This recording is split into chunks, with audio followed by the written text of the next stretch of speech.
Hajdučka trava, hajdučica, sporiš, stolisnik, ravanj, romanika je lekovita biljka bez koje danas ne možemo zamisliti život.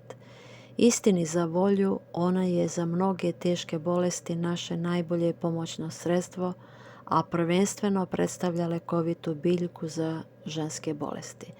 Zato je svim srcem preporučujem ženama. Sveštenik Knajp kaže u svojim spisima: žene bi bile pošteđene mnogih boljki kada bi sa vremena na vreme posegnule za hajdučkom travom. Bilo da je reč o mladoj devojci kod koje postoji sklonost ka neredovnim ciklusima, bilo o starijoj ženi u jeku prelaznih godina ili onoj koja ih je već prebrodila, za svaku i mladu i staru važno je da češće popije po šolju čaja od hajdučke trave. Ovaj čaj u svakom pogledu ima najbolji mogući uticaj na matericu i jajnike svake žene, tako da ona za svoje zdravlje ne može učiniti ništa korisnije nego da u šetnji kroz šumu ili livadu ubere stručak sveže hajdučke trave. Ova lekovita biljka u velikim količinama raste na livadama i pored uskih poljskih staza, u rubnim područjima šuma i pored žitnih polja. Cvijet je bele do roza crvene boje, na suncu ima intenzivan opor miris i miris etarskih ulja. Cvetove je najbolje brati onda kada je sunce jako, jer tada u njima ima najviše etarskih ulja, što znači da je jače i njihovo lekovito dejstvo. Poznajem jednu mladu krčmaricu koja se iznenada razbolela od raka materice. Bila je izložena zračenju kobaltnom bombom. Njena rodbina je od lekara saznala da je bolest neizlečiva. Sjetila sam se paroha Knajpa i njegovih uputstava u vezi sa oboljenjima materice, pa sam mladoj ženi preporučila da dnevno pije toliko čaja od hajdučice koliko može da podnese. Kako sam se iznenadila kad sam posle nepune 3 nedelje od nje dobila pismo u kojem piše da se osjeća izvanredno i da se polako, ali sigurno približava svojoj normalnoj telesnoj težini. Bolovi prouzrokovani upalom jajnika često prestaju već posle prve sedeće kupke od hajdučke trave, a upala se postepeno smiruje. Kupke su uspešne i kod mokrenja u krevet dece i starijih ljudi, kao i kod belog pranja. U ovim slučajevima dodatno piti po 2 šolje čaja od hajdučice dnevno. Kod prolapsa ispadanja materice valja tokom dužeg vremenskog perioda primjenjivati sedeće kupke sa ovom lekovitom biljkom, zatim piti gutljaj po gutljaj 4 šolje čaja od virka dnevno i najzad tinkturom od rusomače masirati deo tela počev od rodnice pa uspravno do predela materice. U slučaju mioma sedeće kupke treba primjenjivati svakodnevno tokom dužeg vremenskog perioda, sve dotle dok se lekarskom kontrolom ne utvrdi da je rezultat negativan. I žena u prelaznim godinama bi marljivo trebalo da pije čaj od hajdučice. To će je poštedjeti unutrašnjeg nemira i drugih tegoba.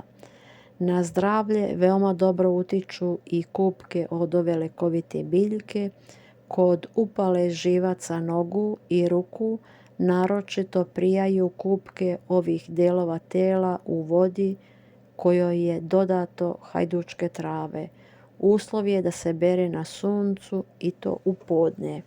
Većinom se poboljšanje osjeća već posle prve kupke kada nestaju bolovi.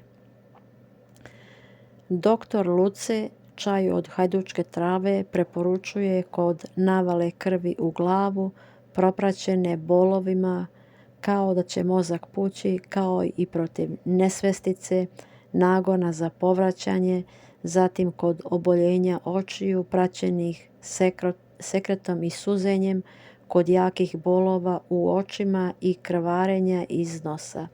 Napad migrene kao posljedica preosjetljivosti na promjenu vremena ili na pojavu toplog vetra nestaće već poslije jedne šolje čaja od hajdučke trave koji ćete popiti u gutljajima što je moguće topliji. Redovnom upotrebom ovog čaja postiže se potpuno izlječenje migrene. Pošto je hajdučka trava u starim knjigama o lekovitom bilju označena kao lek protiv svih boljki, može da se koristi samo tamo gdje ništa nije pomoglo i gdje više nema nade. Pošto pročišćava krv, može iz organizma da odagna neke višegodišnje bolesti, samo treba pokušati.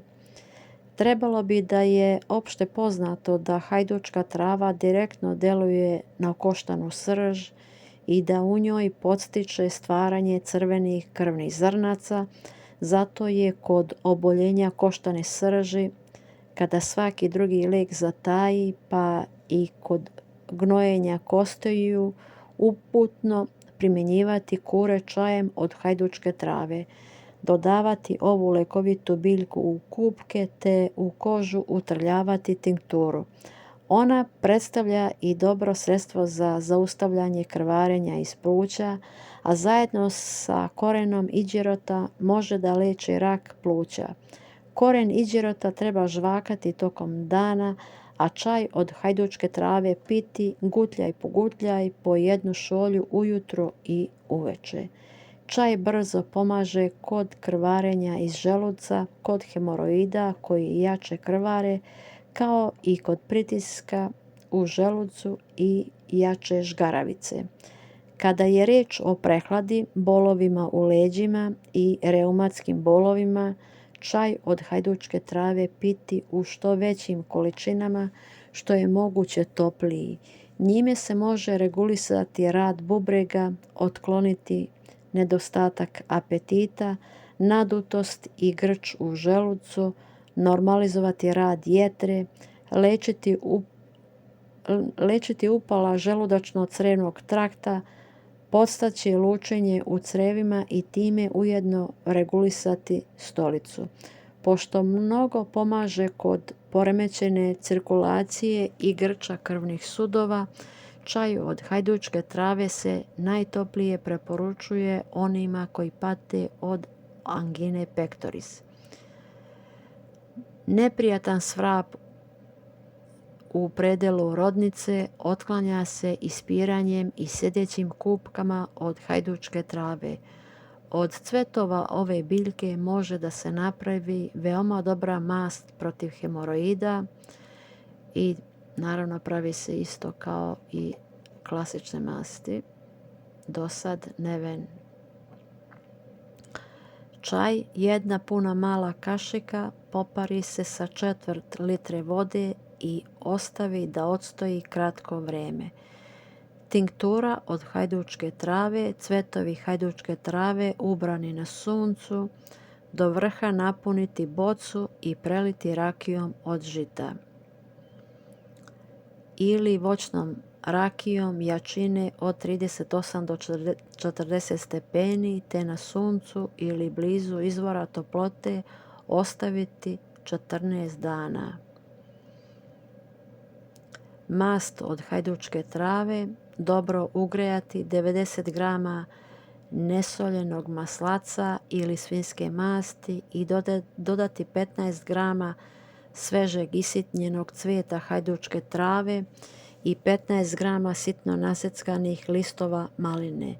Pustiti da baci 2 do 3 ključa, promešati i skloniti sa vatre.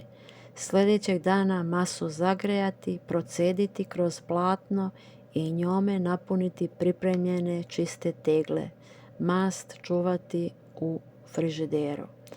Sljedeća kupka 100 grama hajdučke trave, cijele biljke, preko noći ostaviti u hladnoj vodi, sljedećeg dana zagrevati dok ne provri, a potom dodati vodi za kupanje.